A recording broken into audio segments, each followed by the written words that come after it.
Bismillahirrahmanirrahim. Assalamualaikum warahmatullahi wabarakatuh.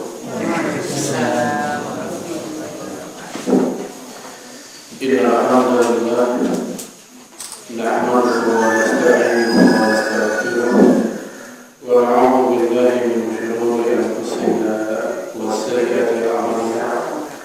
Man yahdihillahu fala mudilla lahu wa man yudlil fala hadiya lahu. أشهد أن لا إله إلا الله وحده لا شريك له وأشهد أن محمدا عبده ورسوله لا نبي بعده. اللهم صل وسلم على نبينا محمد وعلى آله وأصحابه وأنصاره وجنوده ومن جاهد في سبيل الله إلى يوم القيامة. أما بعد، معاشر المسلمين والمسلمات, Bapak Ibu, Alhamdulillah wa iyyakum. Alhamdulillah pada pagi hari ini seperti biasa dengan izin Allah kita bisa hadir di tempat yang mulia ini. Dan ini merupakan nikmat yang begitu besar kepada kita yang belum tentu diberikan kepada setiap orang. Hadir berjamaah salat, hadir berjamaah mengkaji kitab, lalu kemudian juga tentunya dengan yang seperti ini kita mendapatkan apa yang dijanjikan oleh Rasulullah SAW, yaitu dengan turunnya para malaikat sebagaimana hadis Sahih Muslim, innal malaikata la tad'u ajnihataha rida li talibil ilmi bima yatlub. Sesungguhnya para malaikat mereka menghadiri majelis-majelis ilmu meletakkan sayap-sayapnya di atas majelis tersebut lantaran mereka ridha terhadap apa-apa yang sedang kita cari. Bapak Ibu sekalian, assalamualaikum. Pada kesempatan kali ini kita akan membahas tentang hakul muslim ala muslim, yaitu hak seorang muslim atas muslim lainnya. Yang dimaksud hak di sini kata Imam Al-Munawi itu al-huquq al-mushtarik bainal mu'minin, yaitu hak-hak yang ada, yang kolektif meliputi kaum mukminin, yang semua kita mendapatkannya tanpa kecuali. Selama dia seorang muslim, maka selama itu pula orang-orang ini berhak mendapatkannya. Saya mendapatkannya, Bapak Ibu juga mendapatkannya. Dan kita akan membahas ini dari sebuah kitab yang berjudul Misbahuz Dzalam, yaitu sebuah kitab yang menjelaskan atau memberikan penjelasan terhadap kitab yang lain, yaitu kitab Bulughul Maram. Baik, langsung saja bunyi hadisnya atau riwayat yang akan kita bahas. An Abi Hurairah radhiyallahu anhu, dari Abu Hurairah, semoga Allah meridhoinya. Ya, tentang Abu Hurairah sudah sangat sering kita bahas kepribadiannya, kita lewati saja. Dia mengatakan qala Rasulullah sallallahu alaihi wasallam, bahwasanya Rasulullah alaihi wasallam bersabda, hakul muslim ala muslim sittun, hak seorang muslim atas muslim lainnya ada 6. Walaupun di hadis lain disebut 5, ada juga yang disebut 7, tapi khusus yang sedang kita bahas saat ini Rasulullah menyebutkan 6. Kemudian ada salah satu sahabat bertanya, "Ma hiya ya Rasulullah?" Apa saja itu wahai Rasul? Hak-hak tersebut apa saja? Maka Rasul pun merinci. Yang pertama, wa idza laqitahu fasallim alaihi. Jika engkau berjumpa dengan seorang muslim, maka ucapkanlah salam kepadanya. Ini hak yang pertama.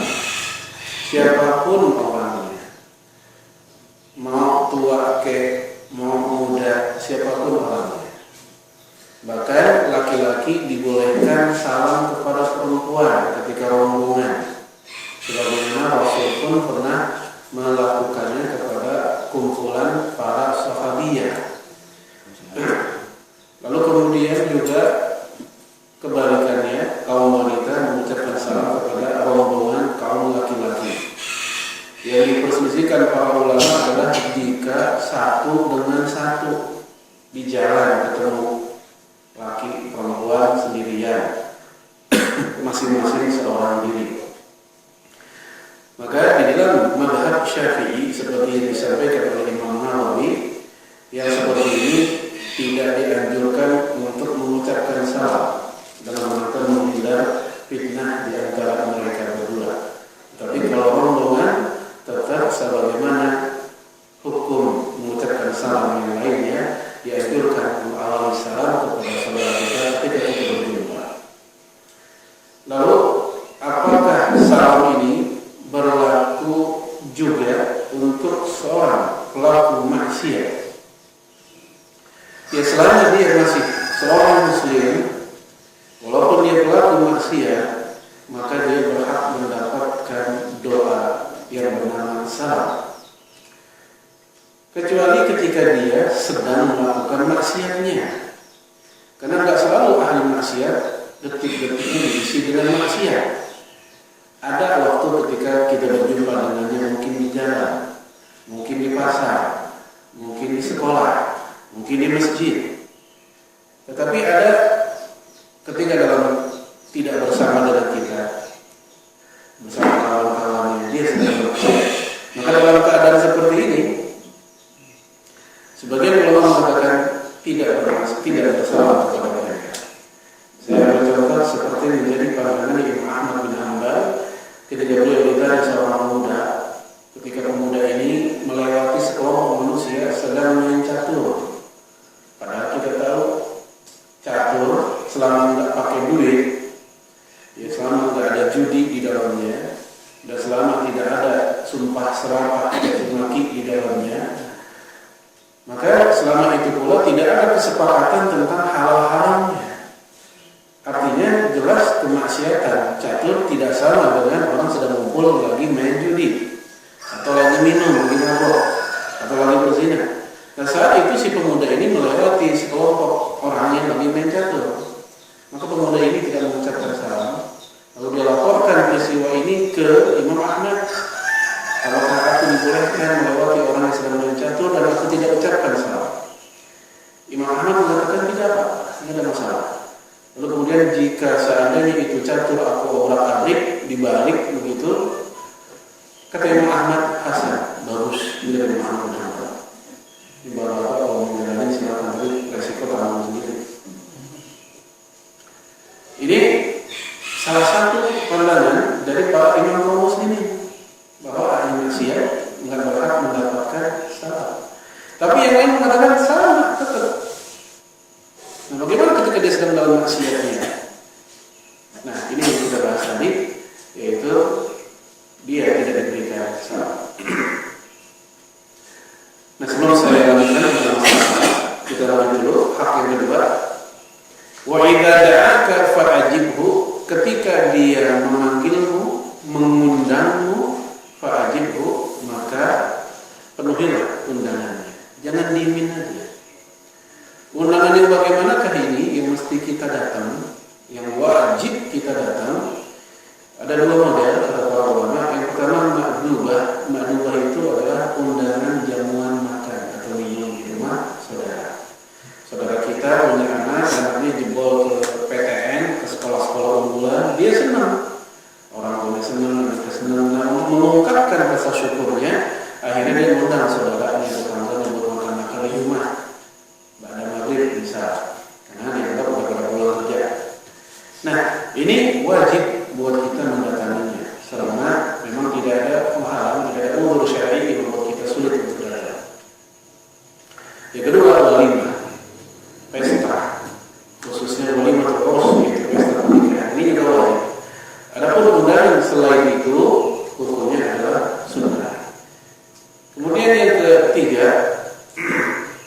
wa idza stansahaka fansahhu.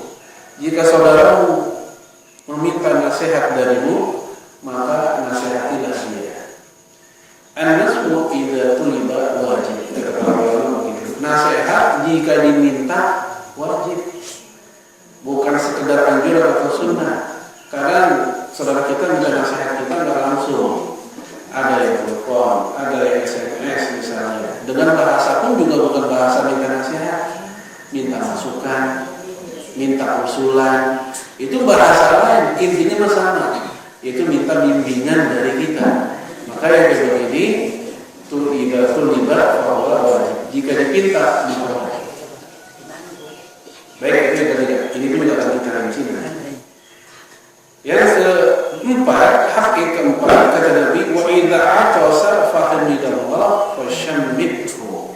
Ketika saudaramu bersin, kemudian dia mengucapkan alhamdulillah, ini kudu dikaitkan bersin lalu alhamdulillah, karena menggunakan kata fa lalu yang sifatnya fauriyah, langsung.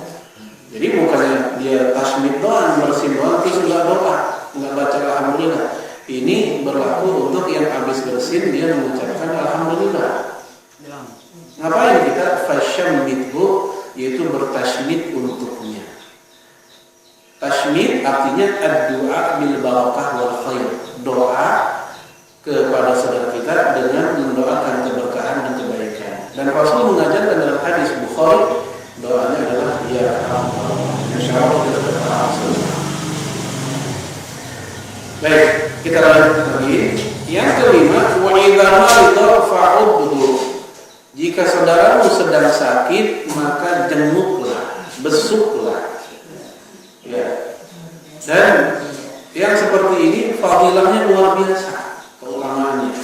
Ini merupakan ya thariqah ila jannah, jalan menuju surga. Jadi Bapak Ibu sekalian, nengokin orang sakit itu jalan menuju surga. Ya, Rasulullah SAW menyebutkan dalam hadis Sahih Muslim, ya orang yang nengokin orang sakit lam yazal, senantiasa ya bi khurufi al-jannah, orang yang senantiasa ada di atau nengokin orang sakit, orang tersebut berada di khuruf. Apa khuruf? Khuruf itu taman surga yang kebunnya, yang buahnya siap dipetik. Selama dia masih di situ, belum pulang, maka selama itu pula dia sedang berada di taman surga. Dalam hadis lain, orang yang nengokin orang sakit itu 70.000 malaikat mendoakannya. Ini hadis hasan riwayat Imam Al-Bukhari. Kesimpulannya, nengokin orang sakit walaupun nampaknya bukan ibadah ritual, tetapi menghibur orang yang sakit, bikin senang keluarganya. Lagi susah, apalagi kita membantuin biayanya. Kita tanya, Bu, sakit apa? Kayaknya mahal ya di rumah sakit ini. Iya, lumayan. Ini dari kita berarti walaupun nggak seberapa, misalnya. Walaupun nggak seberapa, kita nengok aja udah seneng, karena ada yang merhatiin. Apalagi nengokin tokoh, lebih seneng lagi kita. Karena kita merasa kita ini orang biasa, kita orang biasa ya nengokin tokoh. Maka yang kayak begini, utama senengnya luar biasa. Udah gitu dia namanya buat tambah-tambah kali bermanfaat buat biaya awalnya misalnya. Itu luar biasa. Maka wajar ketika Rasulullah memberikan semacam pujian, penghargaan kepada orang yang mungkin orang sakit sampai seperti itu. Baik, ini pun akan kita detailkan nanti. Yang terakhir, yang keenam, Rasul mengatakan wa idza mata fatbihu atau fatbahu. Ketika beliau atau saudara kita wafat, saudara kita meninggal, maka iringilah jenazahnya. Ini buat kaum muslimin.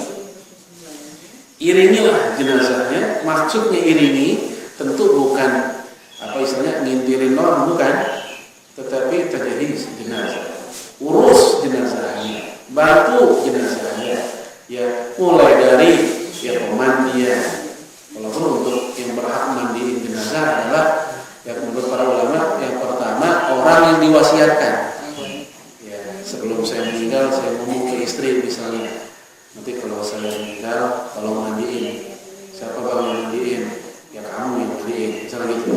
Maka ini wasiat.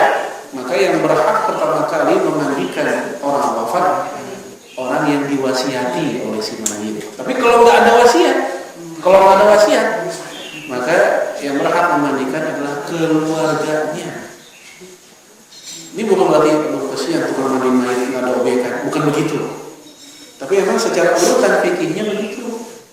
Kecuali kalau keluarganya nggak bisa, nggak paham mandiin mayit, maka saat itu boleh saudara-saudaranya, teman-teman dekatnya yang memandikan. Kalau nggak bisa juga, barulah tukang mandiin mayit. Nah, kalau di kampung-kampung kita biasanya udah ada paketnya, yang mandiin siapa itu udah ada gitu.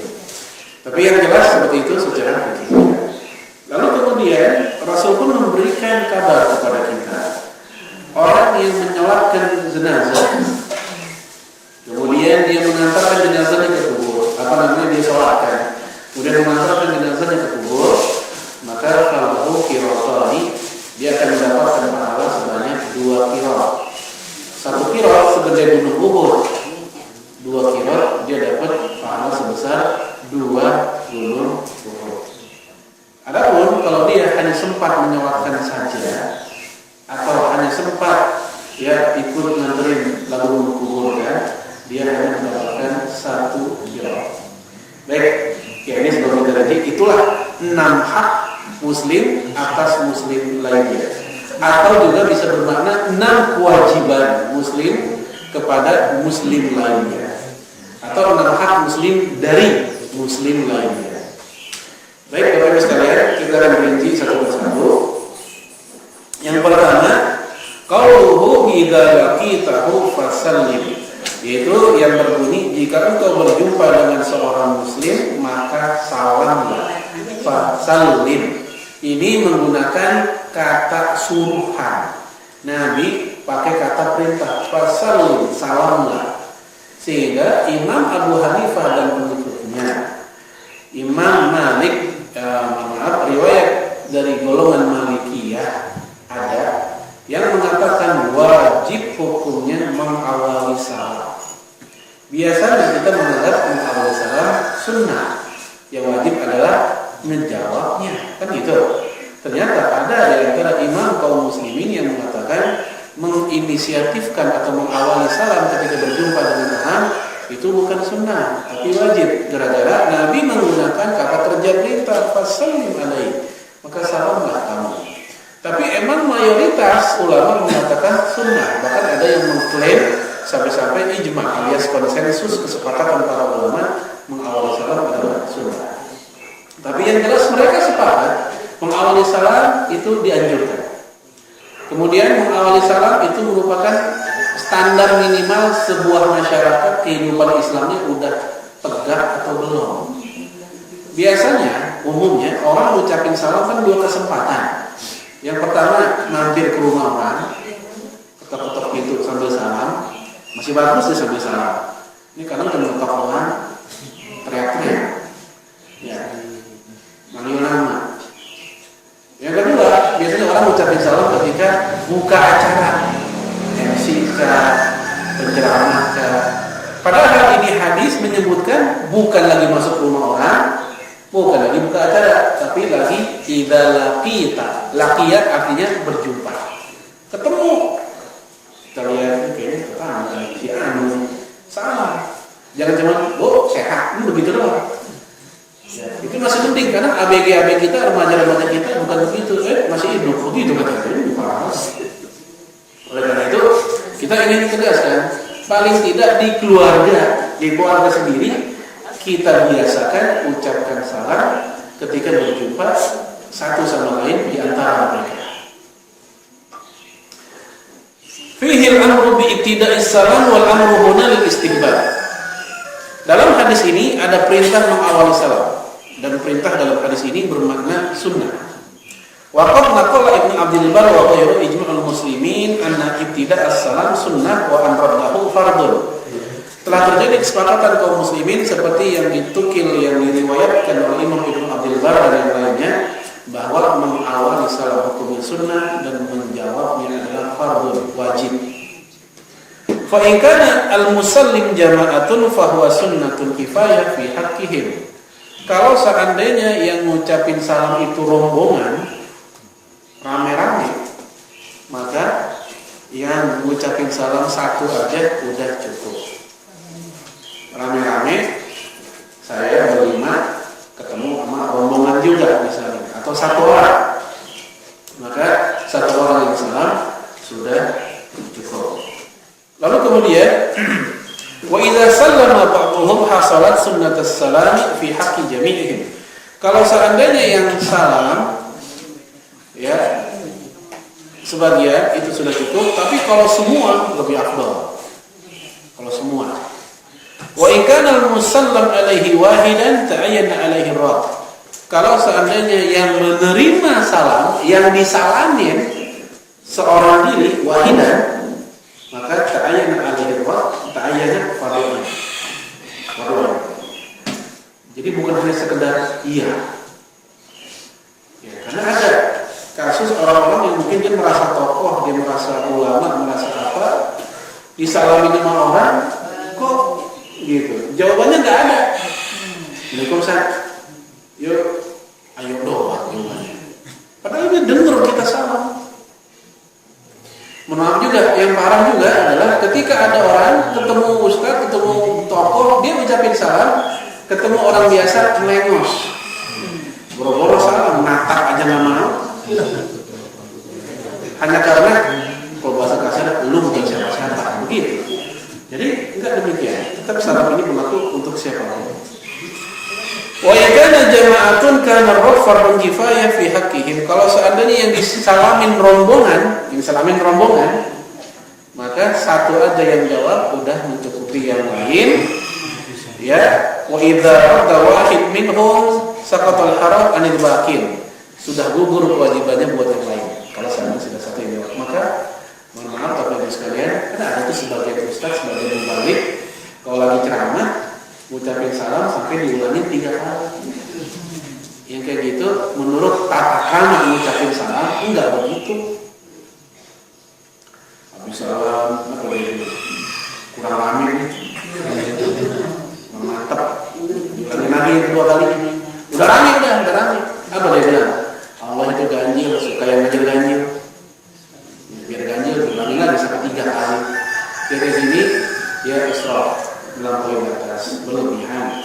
Kalau pengen mengulangi salam sampai 3 kali, memang ada, tapi bukan kayak begitu caranya. Yaitu ketika mampir ke rumah orang, salam kita belum dijawab maksimal 3 kali. Itu ada sunnahnya dari Nabi.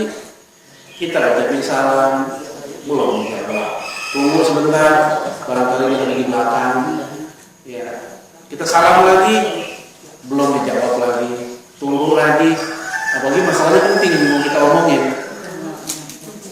Sampai 3 kali salam, padahal jeda antar salam juga lama.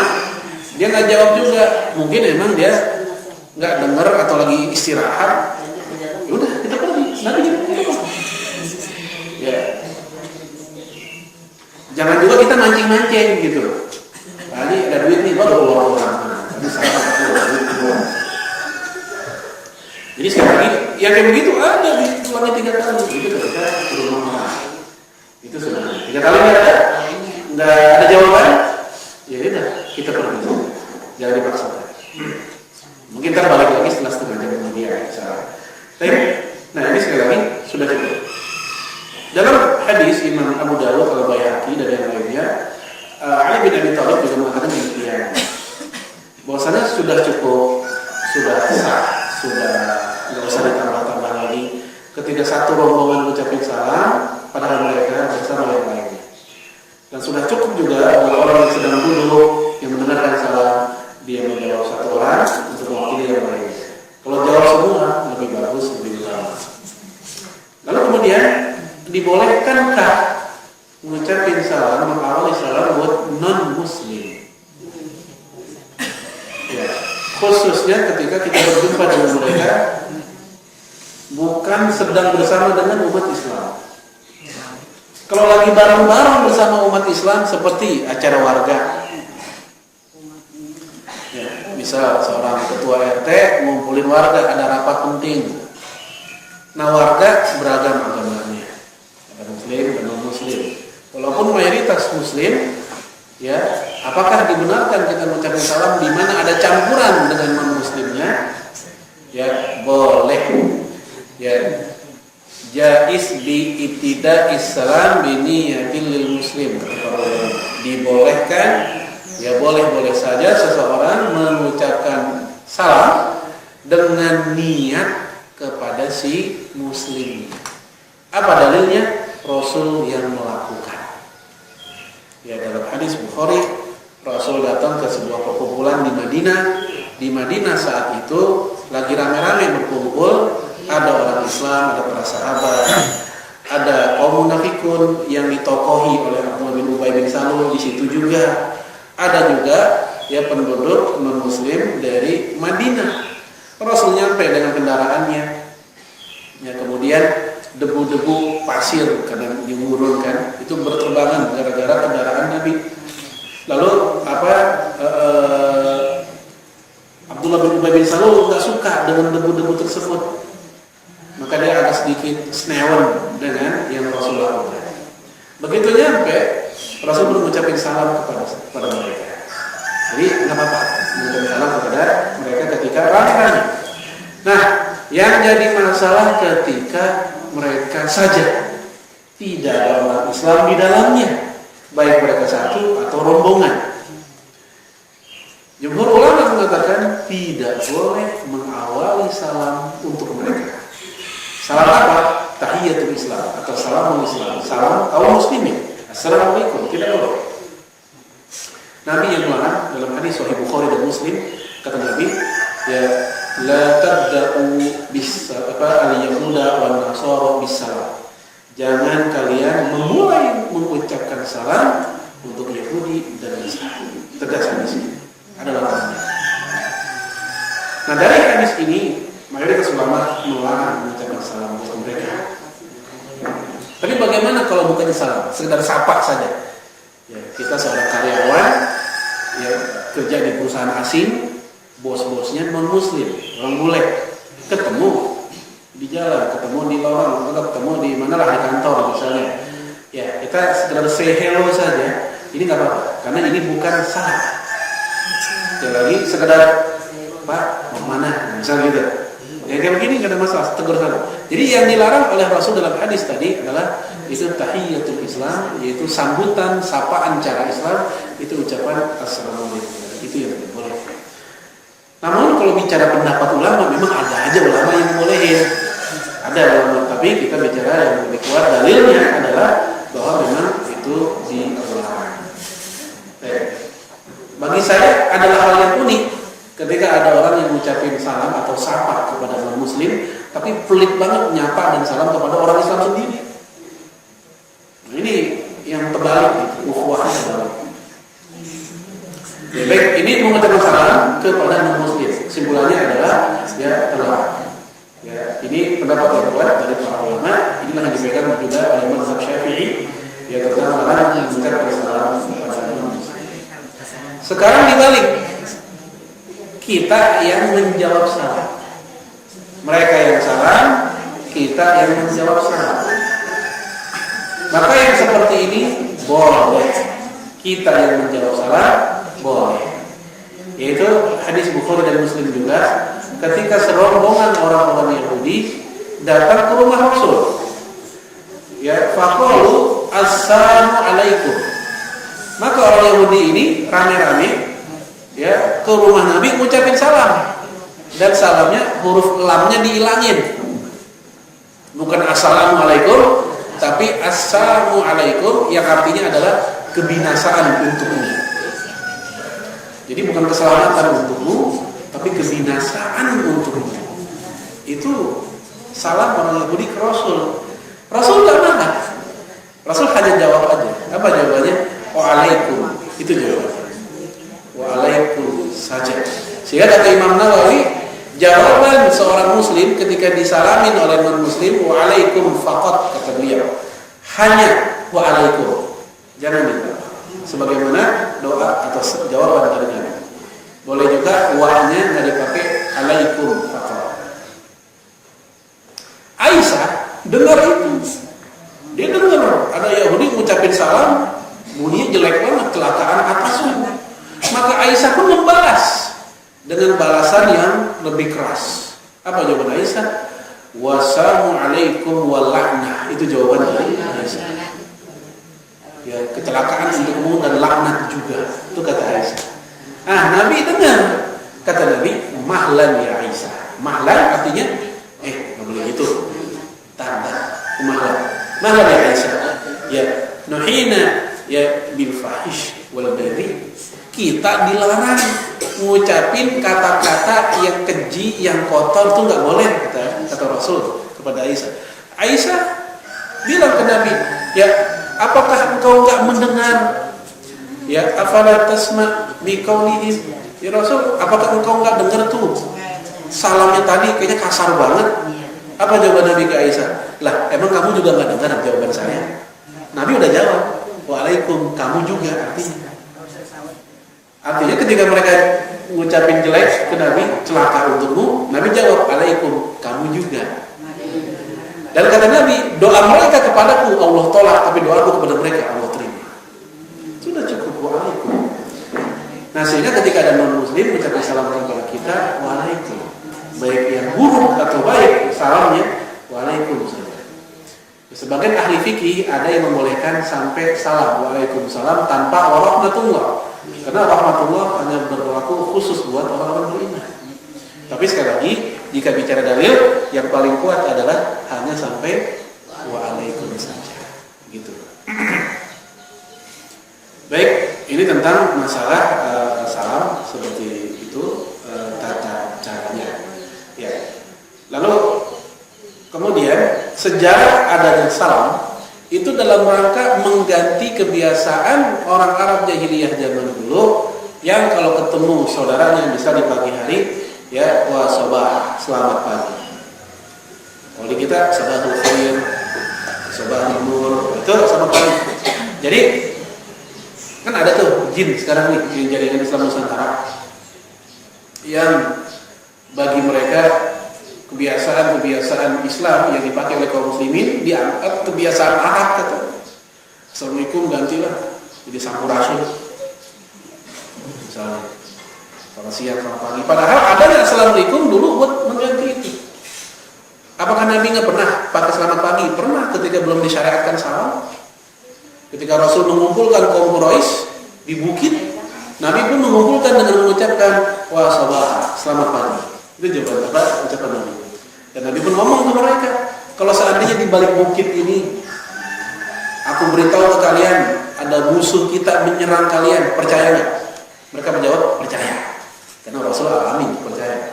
Lalu kata Nabi kepada mereka, seandainya aku beritahu kepada kalian ada neraka yang menanti kalian dan surga yang menanti kalian.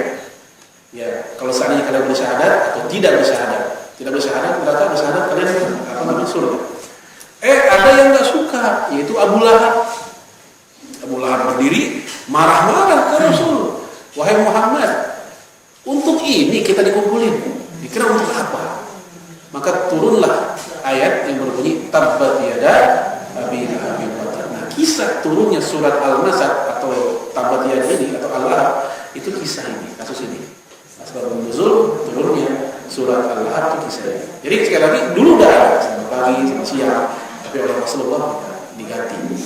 Nah, ada juga yang orang-orang Islam Nusantara ini menganggap udahlah kenapa sih pakai sekolah sanawiyah, aliyah, kenapa sih nggak diganti SMP, SMA, samain nama yang lain, begitu Arab banget lah. Saya mau nanya, emang ada istilah sekolah dari asli bahasa Indonesia? Tidak ada. Kalau mereka mau jujur juga jangan pakai istilah sekolah, kan sekolah juga bukan bahasa Indonesia.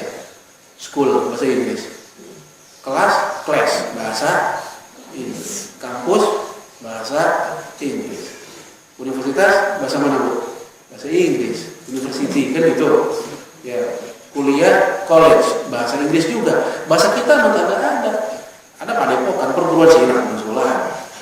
Maka saya tegaskan di sini kalau mereka mau konsisten, mau fair, bukan hanya menolak bahasa Arab, bahasa Inggris juga. Gitu. Oleh karena itu saya ingin tegaskan, ribuan sudah bahasa Arab telah menjadi bahasa kita.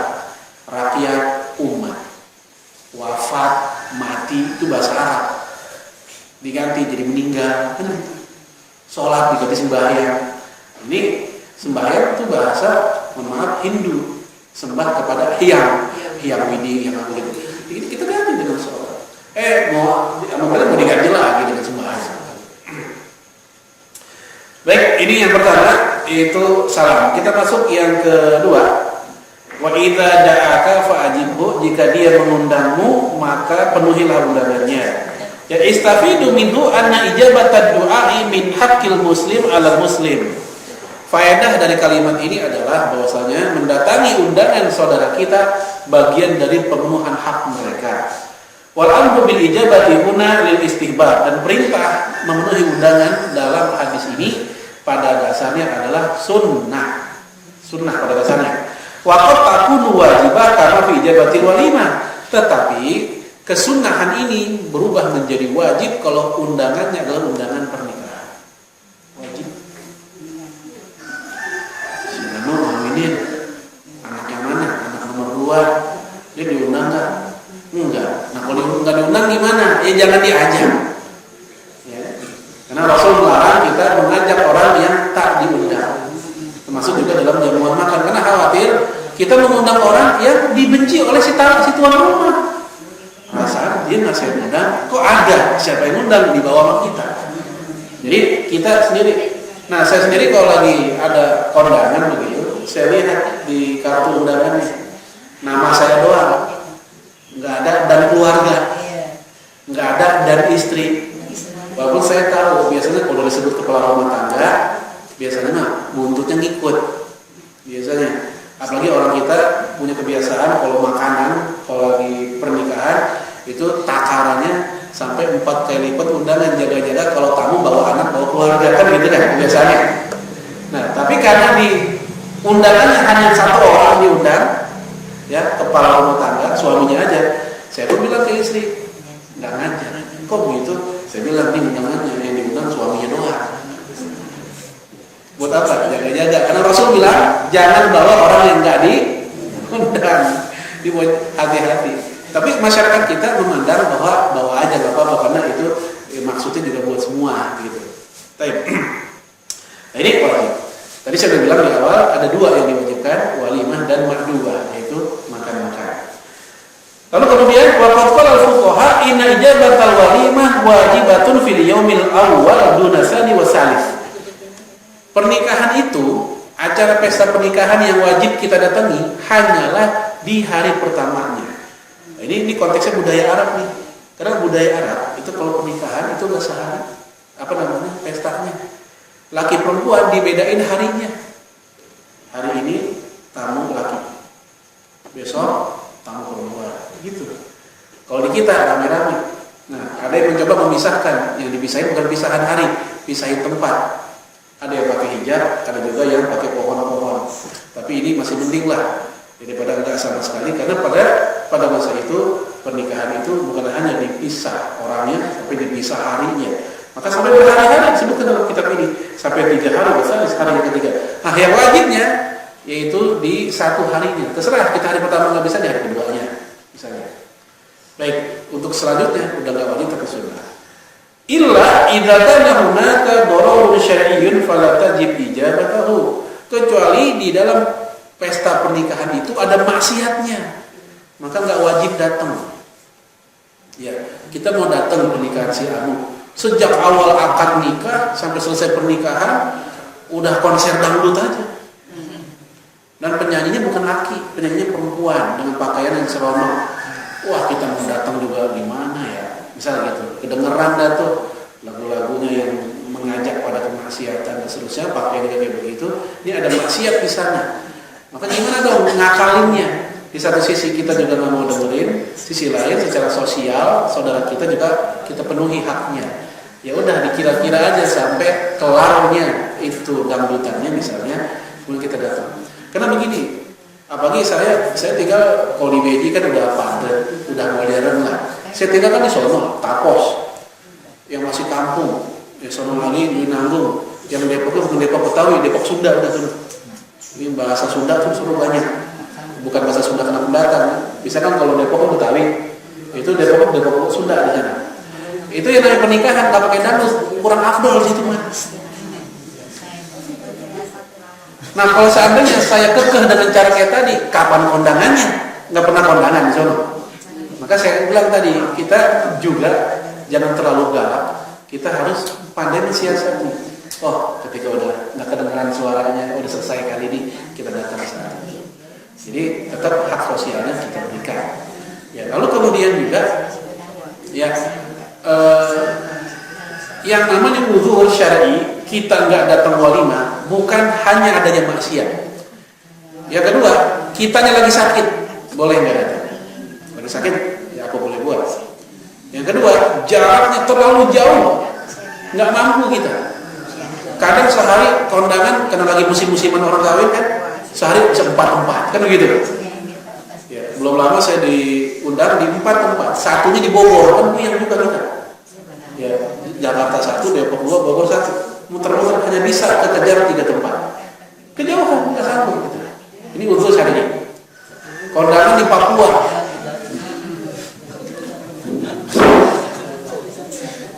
Yang undang di Papua, ongkosnya bolak-balik 6 juta, amplop 50.000, gedean ongkos. Makanya kayak gini, karena kejauhan, nggak ada. Ya. Tapi ya, jadi intinya ada keadaan uzur syar'i yang membuat kita dibolehkan tidak datang di dalam pernikahan atau undangan pernikahan. Tapi itu yang kedua. Yang ketiga, mungkin kita batasi 3 aja ya. Nanti yang 4, 5, 6 kita lanjutkan di bulan yang akan datang. Hak yang ketiga, wa idza starsohaka fansahhu. Jika saudaramu meminta nasihat darimu, maka nasihatilah dia. Fihi al-amru bin nasihati wan nashu wajib idza tuliba. Dalam hadis ini ada perintah buat ngasih nasihat, dan nasihat itu jika dipinta hukumnya wajib. Bagaimana Rasul sendiri? Rasul sendiri dalam memberikan nasihat itu ada 2 keadaan. Pertama, memang diminta, seperti ada seorang sahabat datang ke Nabi, ya Rasulullah, ausini. Ya Rasul, berilah aku wasiat, maksudnya nasihat. Diminta nih. Maka Nabi pun berkata kepada dia, "Qul amantu billah tsumma istaqim." Katakanlah olehmu, aku beriman kepada Allah lalu istiqomah. Ini diminta nih nasihat ini. Tapi ada juga ketika Rasul tidak diminta, langsung ngasih nasihat. Ba'da sholat, ya, habis salam Nabi langsung ke belakang, menurut saya nengok ke belakang melihat jamaah dan menegur para sahabat. Itu ketika, mohon maaf, ini masih awal-awal Islam, sehingga kebiasaan jahiliyahnya belum dihilangkan seluruhnya. Yaitu ketika Rasul menegur mereka, mohon maaf, ketika ada suami istri yang menceritakan hubungan badan di antara mereka, cerita-cerita. Maka Nabi pun marah. Itu seolah-olah seperti hewan yang mempertontonkan hubungan suami istri di hadapan banyak orang. Nabi marah ketika tahu kayak begitu. Maka Rasul pun menegur mereka, menasihati mereka tanpa diminta oleh mereka. Jadi ada 2 keadaan. Nah kita pun silahkan. Ya, kita memberikan nasihat. Sekarang kan udah canggih, udah ada WhatsApp tuh. Kita copy, kita upload, kita posting nasihat. Nggak ada yang minta, padahal nggak ada yang minta ke kita. Tapi kita inisiatif sendiri, silakan. Tapi untuk yang bagian ini jangan kebangetan sering, karena khawatir orang sampai tertuduh jadinya. Sahabat ketemu kita dinasihatin, dia juga bingung salah apa sih maksud begitu. Jadi intinya untuk yang inisiatif sendiri, ya kita lihat kondisi orangnya juga. Nah, tapi kalau idza tuliba, jika diminta, wajib untuk memberikan nasihat. Sedikit atau banyak. Adapun buat kita yang minta nasihat, juga jangan lupa etikanya. Apa etikanya? Mintalah dengan cara yang baik, kemudian bersabarlah. Karena kadang ada orang yang tidak memberikan nasihat bukan karena nggak mau, dia pun juga sedang ada masalah. Dia pun juga lagi ada masalah, ada suasana hati yang sedang tidak enak untuk memberikan nasihat. Tunda dulu, ya maksud saya sabar dulu sampai dia siap memberikan nasihat. Jangan lupa, ketika ada seorang yang lagi ribut sama istrinya pada zaman Umar bin Khattab, ya kemudian dia ngadu masalahnya ke Umar, sampai di rumahnya Umar bin Khattab juga lagi diomelin sama istrinya, sama gitu. Sehingga yang minta nasihat juga, aduh, Umar mengalami apa yang saya alami juga. Lalu ditanya oleh si laki-laki ini, kenapa engkau tidak membalas marah dari istrimu itu? Apa jawaban Umar? Biarkan dia marah sampai puas. Karena dialah yang mencuci pakaian saya, dialah yang membuatkan makanan saya, karena dialah yang mengasuh anak-anak saya. Itu jawaban Umar. Jadi Umar nggak mau membalas marah istrinya dengan marah juga. Dia menghargai itu karena udah banyak peran yang dilakukan oleh ibu-ibu buat para suami. Makanya kata Umar, dia yang ngurus anak saya, dia yang ngurusin pakaian saya, dia yang ngurus makanan saya, dia marah juga dia. Itu cara Umar. Baik, ya, jadi kita sekali lagi ada buat kita yang nasihat sabar atas nasihat yang diberikan. Lalu kemudian disebutkan juga di sini ya wa ma'nahu anna man talaba minkan nasiha wal irsyad fa 'alaika an tansahu. Ya maknanya adalah jika ada orang datang kepadamu minta nasihat, maka nasihatilah dia, wala tafasyahu, dan jangan disebarkan masalahnya. Jadi jangan cerita kemana-mana, si fulan. Pertama, itu bisa menyakiti orang yang minta nasihat karena masalahnya tersebar kemana-mana, aibnya. Yang kedua, ada kesan dia hebat. Gitu, si fulannya kita nasihat sama dia.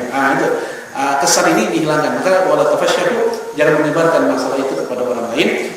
Wala tumsik an bayanin nasihat, dan jangan pelit. La tumsik, jangan menahan diri, jangan pelit untuk memberikan penjelasan nasihat kepada orang lain. Baik, Bapak Ibu sekalian, inilah 3 hak ya yang kita bahas. 3 yang lain akan kita rinci di bulan yang akan datang. Insyaallah semoga kita masih ada kesempatan, masih ada kesehatan untuk bisa bertemu lagi. Barangkali ada dialog setelah ini. Aku qouli hadza wa astaghfirullah. Wassalamualaikum warahmatullahi wabarakatuh.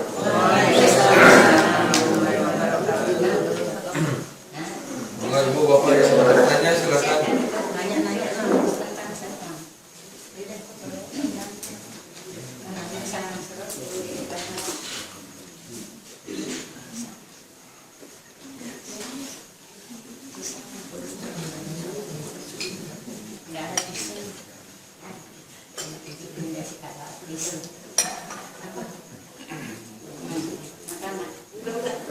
Dan masalah salam ini orang kafir itu sekarang paling fase sekarang. Assalamualaikum warahmatullahi wabarakatuh. Jawabnya itu tadi itu. Waalaikum. Tapi waalaikum itu pengertiannya jadi semuanya itu. Iya. Itu kan keadilan kita. Jadi walaupun dia doanya yang baik, tetap waalaikum. Ini keadilan kita. Kita tunjukkan. Kalau dia doanya buruk pun sama. Karena wa jazaa'u sayyi'atin misluha. Balasan keburukan yang setimpal. Sebenarnya justru yang saya prihatin adalah kalau sesama kita sendiri, karena di antara ciri kiamat itu, ciri tanda datangnya kiamat di akhir zaman, ketika seorang muslim mengucapin salam itu hanya kepada yang dikenal saja, sama yang nggak dikenal dia nggak ngucapin salam, padahal lagi sama-sama di masjid. Kalau udah sama-sama di masjid kan sama-sama muslim, ketahuan. Kalau di luar nggak ngucapin salam karena dalam keadaan kita sanksi dia salah atau bukan, itu masih maklum, masih pantas. Karena kita nggak tahu dia salah atau bukan. Ini sama-sama di masjid, sama-sama di acara majelis taklim, dia hanya mengucapin salam dan berjabat tangan kepada yang dikenal doang. Kayaknya yang lain nggak dianggap ada. Itu kata Rasul, itu di antara akhir zaman tanda kiamat kayak begitu.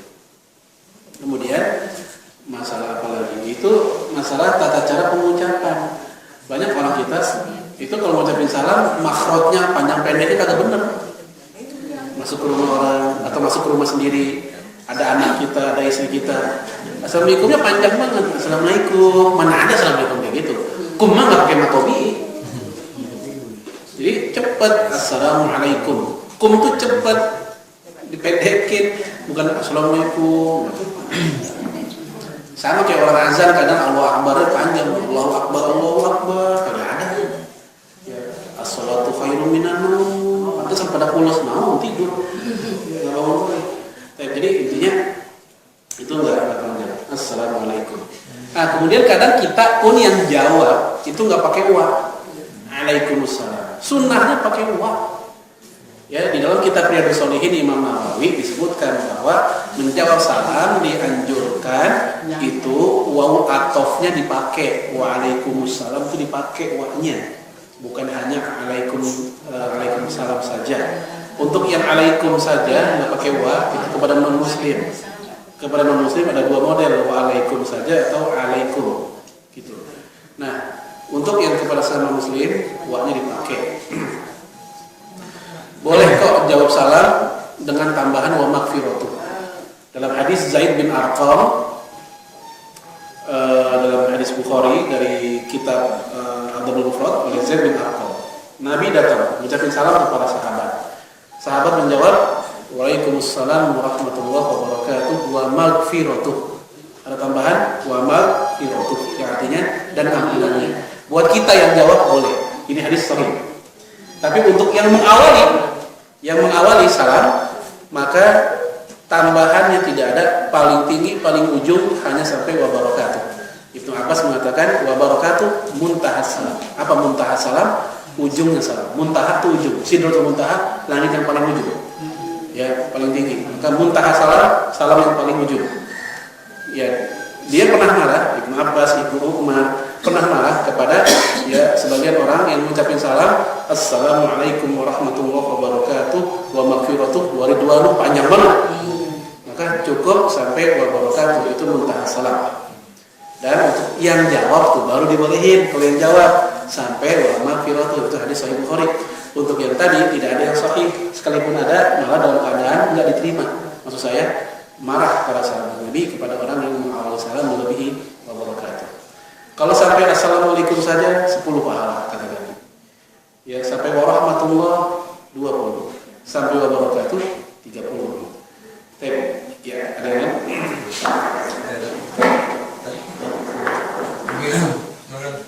saya ingin tanyakan, sekarang kan ada pesan singkat di SMS atau BBM WhatsApp gitu.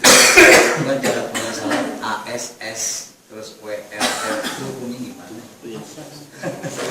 Kadang-kadang kita suka bingung juga gitu. Iya, bisa pernah. Ini pernah saya sampaikan waktu tentang etika berdoa, berselawat. Itu jangan pakai inisial.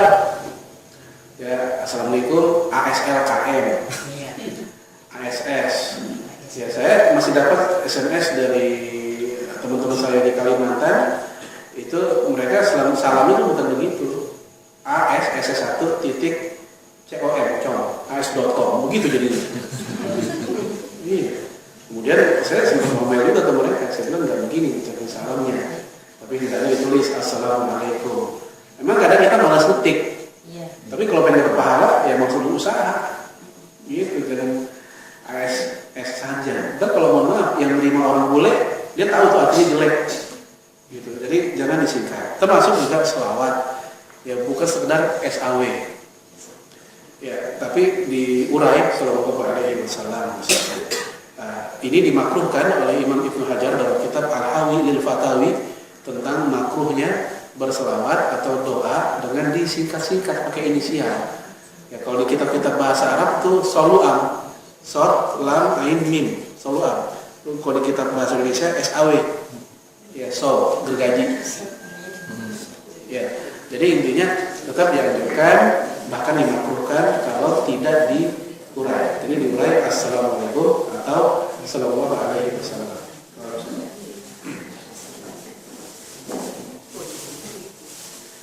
Silakan ya. Tanya sama.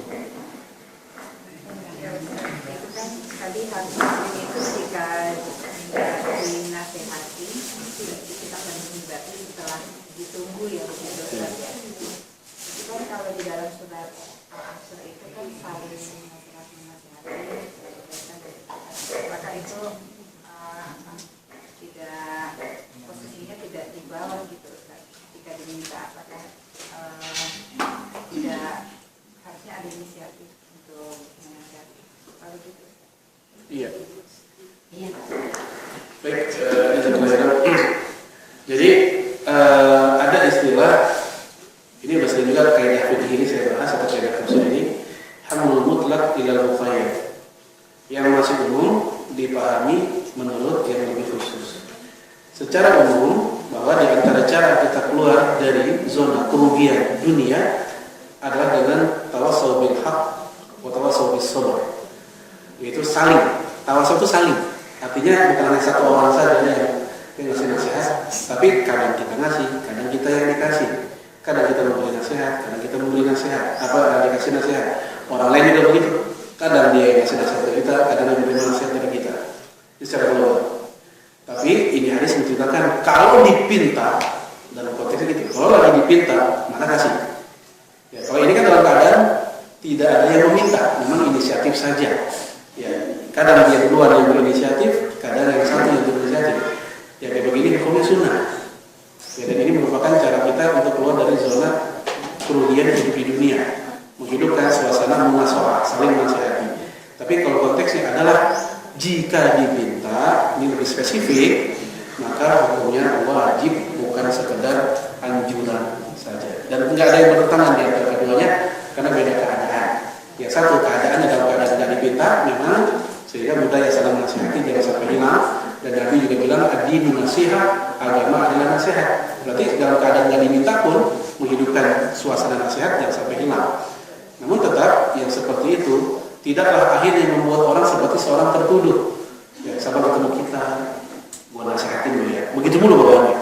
Besok begitu lagi. Kan dia ngerasa, oh salah apa sih yang nasihatin.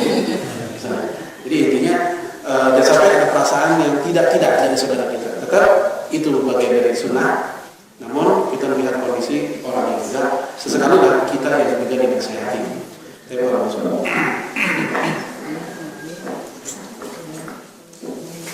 Silakan ada lagi. Gimana Pak?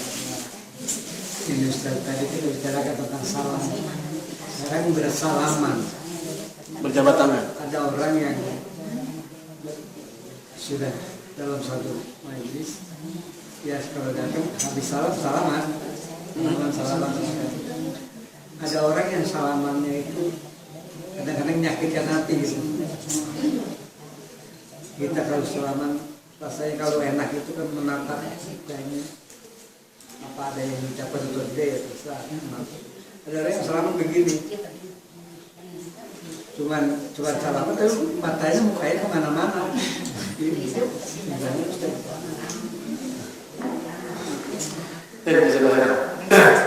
Jadi ya kalau dari Rasul sendiri, kalau salaman itu dengan menatap wajah orang yang disalami.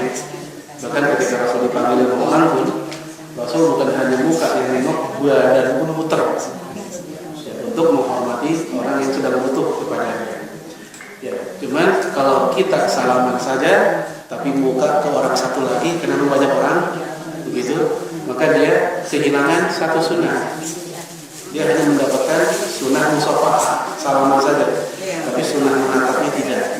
Dan ini berdampak pada seolah-olah orang yang sedang bersalaman kepada kita kurang dihargai, kurang diperhatikan. Jadi oleh karena itu sebagusnya kita kalau salaman memang menatap wajah orang yang sedang kita salami. Nah, bagaimana kita nih yang ngalamin kayak begitu? Maksud saya yang disalamin tapi orang yang melihat muka kita berbaik sangka aja Pak. Mungkin karena lagi berderet banyak orang. Kadang orang kalau lagi salaman, sebelum salaman ke orang selanjutnya, mukanya udah duluan melihat ke selanjutnya. Sebagaimana wajah kita pun udah dilihat oleh dia sebelum kita salaman dengan dia. Berderet, saya salaman sama yang pertama. Ketika salaman sama dia, bisa jadi wajah saya udah menatap wajah orang kedua.